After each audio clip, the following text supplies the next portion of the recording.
কুদ্দুস প্রতি সকালের মতো আজকেও ট্রাকের চাবি হাতে নিলেন। তার মুখে মৃদু হাসি, মনে পরিবারের প্রিয় মুখগুলোর প্রতিচ্ছবি। ফোন বেজে উঠল। কুদ্দুস জানল তার স্ত্রী অসুস্থ। তার এক হাতে স্টিয়ারিং, অন্য হাতে ফোন। রহিম উদ্বিগ্ন, ওস্তাদ গাড়িটা সাইডে লইয়া ফোনটা কানে লন। এত স্পিড তুইলেন না, সামনে ধীরগতির ভ্যান।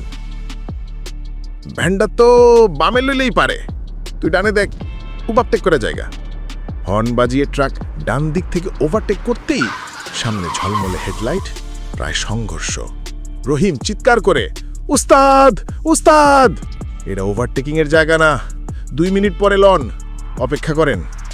অল্পের জন্য রক্ষা, দুজনেই নিঃশব্দ। সামনে লাল সিগন্যাল। দেখ সব যাইতাছে গা, আমরাও টান দিয়া যাই। রহিম, না ওস্তাদ, সিঙ্গেল মানতে হইব, টাইমের আগে জীবন, 2 মিনিট খাড়াই। কুদ্দুস সময় মতো গন্তব্যে পৌঁছে ট্রাক থামালেন। দীর্ঘ নিঃশ্বাস।